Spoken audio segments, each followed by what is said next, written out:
Okay, we just completed chapter 1. Let's review some of the key concepts that we learned. We learned how to solve linear equations and rational equations. In particular, linear equations in one variable. These are equations that can be written in the form ax plus b is equal to 0, where a and b are real numbers and a is not equal to 0. Right? If a is equal to 0, then there's no x term. A conditional equation is an equation that is true for some values of the variable but false for others. Right? This is the most common type of equation. You've got one solution or two solutions, and all other solutions are false. A contradiction is false for all values of the variable. Right? There's no solution. An identity is true for all values of the variable for which the expressions in the equation are defined. So like it's true for all real numbers, for example. Now, we learned these types of results for linear equations, but for any equation, you can use these terms. For all the types of equations we're going to learn, when you solve it, it's conditional. If it's true for 1, 2, 3 variables, a certain number of variables, or a certain number of values for that variable, but false for others. A contradiction, there's no solution. An identity, all possible inputs are solutions. Okay, we worked a bunch of different applications, so word problems that involved linear and rational equations. This is really important because with these word problems, you get to practice applying this math in real life, which is the ultimate goal of, unless you're a math major, the ultimate goal of learning algebra and math is so you can apply it.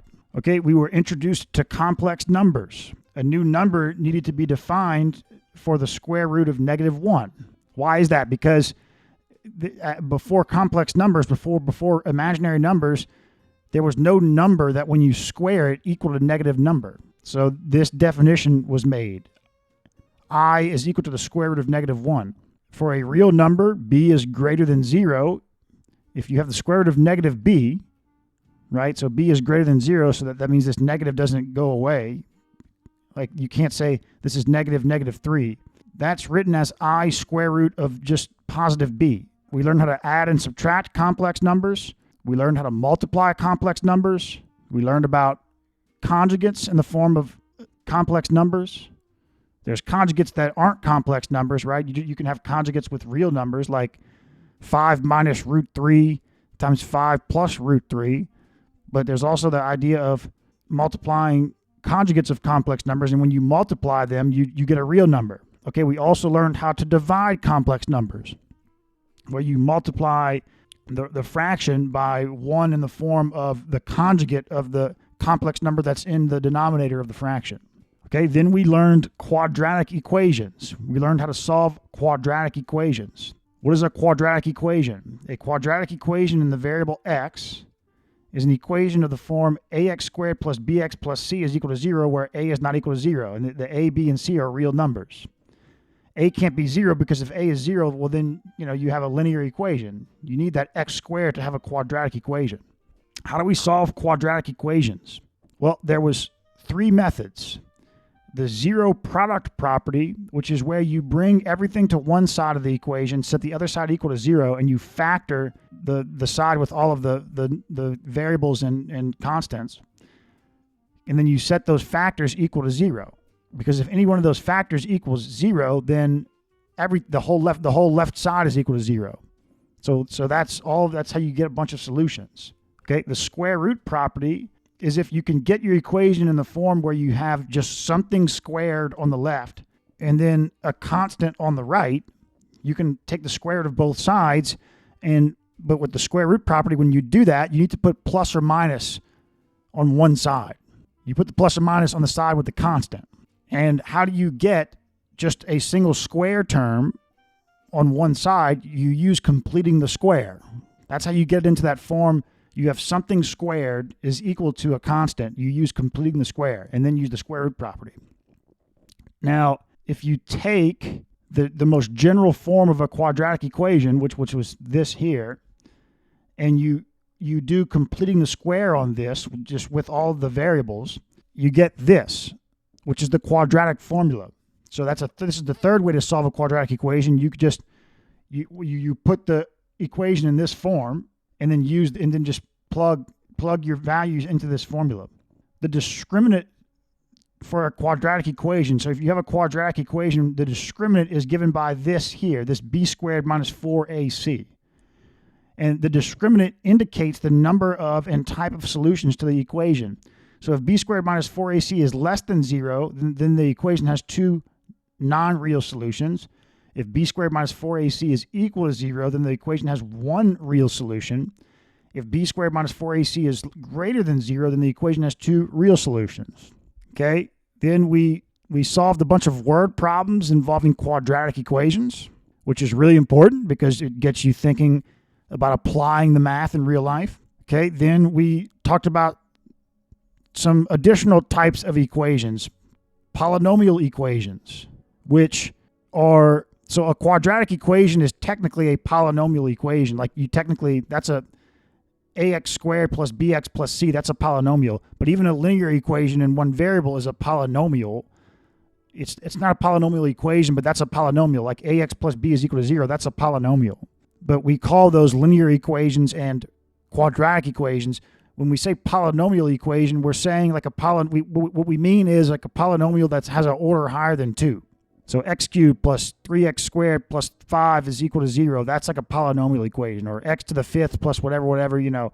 So the convention for solving a polynomial equation is with the zero product property method. You set one side equal to 0 and the other factored as a product of linear or quadratic factors that can be solved by applying the zero product property. So linear or quadratic, so you could have like your factor, like one of your factors is a linear equation, and then another factor is a quadratic equation. So one of your factors is linear, one of your factors is quadratic. So you set both of those equal to 0, and then you have to solve a quadratic equation and a linear equation. And we talked about factoring in pre-algebra. All right, we talked about absolute value equations. We talked about how to solve absolute value equations. We also talked about radical equations, equations that contain radicals. Absolute value, radical, and rational equations, you need to check your solutions. You don't have to check your solutions with like polynomial equations or quadratic equations or linear equations. It's good practice just to see it, just to make sure you didn't make a mistake. But when it comes to absolute value equations, radical equations, and rational equations, you have to check your solution. Even if you did everything right, you could have extraneous solutions or solutions with domain issues. Okay, then we learn how to solve linear, compound, and absolute value inequalities. Linear inequalities are just, it's like a linear equation in one variable, but you have an inequality. And we talked about how this is the exact same procedure as solving a regular equation, with the only difference being if you multiply both sides or divide both sides by a negative number, you have to flip the inequality. Okay, we talked about solving compound inequalities. That's like two inequalities are joined by the word and or the word or. We talked about how to solve those.